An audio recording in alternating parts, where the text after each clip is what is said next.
And a new twist in a high-profile lawsuit accuses rapper Jay-Z of a 13-year-old girl in 2000 alongside Sean Diddy Combs. The lawsuit, originally filed in October, was refiled today to include Jay-Z as a defendant. It's official. Jay-Z has been named in a lawsuit alongside Diddy, and the allegations? They're some of the most shocking we've ever covered. A 13-year-old girl, now an adult going by Jane Doe, claims she was assaulted by both music icons at an after-party in 2000. This case isn't just about the allegations. It's about the broader implications for the music industry and its long history of protecting powerful figures. Jay-Z's fiery response, dismissing the claims as blackmail, has only added fuel to the fire. This morning, rap mogul Jay-Z is denying allegations he sexually assaulted a 13-year-old girl alongside rapper Sean Diddy Combs. That civil lawsuit filed against Combs in October was amended Sunday to include Jay-Z. The accuser, identified only as Jane Doe, says she was sexually assaulted by both men at a Video Music Awards after-party in 2000. Today, we're breaking it all down. The accusations, the legal battle, and the potential fallout. The lawsuit, first filed in October and recently amended to include Jay-Z, outlines a disturbing series of events. Jane Doe claims she was just 13 years old when she attended the MTV Video Music Awards in New York City. According to her, a friend dropped her off at Radio City Music Hall. There, one of Diddy's drivers allegedly approached her, referring to her as a gift for his boss. Yes, you heard that right. A child being treated as an object. She was invited to an after-party after being spotted by a limo driver and was assaulted by both rappers. This driver reportedly invited her to an after-party filled with celebrities, where she was asked to sign an NDA.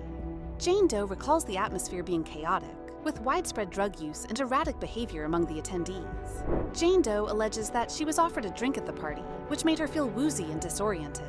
Signs that the drink may have been spiked. Feeling unwell, she went to a room to lie down, and that's when the alleged assault occurred. Now, let's talk about Jay-Z's response, because it has been making headlines for all the wrong reasons. In a public statement, Jay-Z dismissed the allegations as blackmail and accused attorney Tony Busby of running an extortion scheme. Here's what Jay-Z said. "These allegations are so heinous that I implore you to file a criminal complaint, not a civil one. Whoever would commit such a crime against a minor should be locked away. Would you not agree?" In a blistering statement, Jay-Z accuses Jane Doe's attorney of trying to blackmail him. He said further, quote, "These allegations are so heinous in nature that I implore you to file a criminal complaint, not a civil one. Whomever would commit such a crime against a minor should be locked away. Would you not agree?" While some see this as a strong rebuttal, others argue that Jay-Z's words are more about deflection than accountability. He didn't stop there, though. Jay-Z went on to launch a personal attack against Busby, calling him a deplorable human and accusing him of exploiting the situation for personal gain. According to Jane Doe, Jay-Z and Diddy entered the room with another female celebrity. While this celebrity's identity remains unknown, speculation has pointed to figures like Jennifer Lopez, who was dating Diddy at the time. Jane Doe claims that Jay-Z held her down while Diddy assaulted her. She fought back, and her resistance reportedly startled Diddy enough to give her a chance to escape. But the trauma of that night has left her with lasting scars. She says she has struggled with PTSD and depression ever since, a tragic but all too common reality for survivors of sexual violence. Critics of Jay-Z's statement have pointed out its lack of empathy for Jane Doe. Instead of addressing the seriousness of the allegations, Jay-Z seems more focused on discrediting the attorney. He also brought up his family, saying, "My only heartbreak is for my family. My wife and I will have to sit down with our children, one of whom is at the age where her friends will surely see the press and ask questions about these claims. My only heartbreak is for my family. My wife and I will have to sit our children down, one of whom is at the age where her friends will see the press and ask questions about the nature of these claims and explain the cruelty and greed of people." This part of the statement has sparked mixed reactions. While it's natural for Jay-Z to want to protect his family, some question whether this is an attempt to shift the narrative away from the allegations themselves.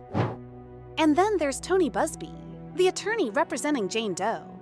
If his name sounds familiar, it's because he's been at the center of several high-profile cases. In recent months, Busby has filed multiple lawsuits against Diddy, accusing him of harming numerous victims. In a statement responding to Jay-Z, Busby said, "Mr. Carter has not only sued me, but he's tried to bully me and my client. His conduct has the opposite impact. She's emboldened, and I'm proud of her resolve." Busby's confidence suggests he believes he has substantial evidence to back up Jane Doe's claims. If true, this could spell serious trouble for both Jay-Z and Diddy. Let's not forget that just one day after being named in the lawsuit, Jay-Z filed a motion to dismiss the case. His legal team argues that the allegations are part of a calculated extortion attempt designed to force a payout. In court documents, they describe the lawsuit as a sprawling extortion saga, accusing Jane Doe and Busby of targeting Jay-Z for financial gain. It's also worth noting that Jay-Z has hired Alex Spiro, a high-profile attorney with a reputation for winning difficult cases. This case isn't just about legal arguments. It's about the broader culture of silence and complicity in the entertainment industry. From R. Kelly to Harvey Weinstein, we've seen how powerful figures can exploit their status to avoid accountability. This lawsuit raises important questions about how the music industry handles allegations of abuse. Will this be the case that finally forces a reckoning, or will it end like so many others, with settlements and silence? Social media has been buzzing with reactions to the lawsuit. One user wrote, "What you do in the dark will eventually come to light. Diddy isn't going down alone." Another commented, "Sounds about right." Next up, Beyoncé and J-Lo. These comments highlight a growing sentiment that this case could expose deeper, systemic issues in the industry. And speaking of Beyoncé, her name has inevitably been dragged into the conversation. Could she have known about these allegations? If so, what does that mean for her marriage to Jay-Z? Some are even speculating that she might be the unnamed female celebrity mentioned in the lawsuit, though there's no evidence to support this claim. Jennifer Lopez has also found herself under scrutiny.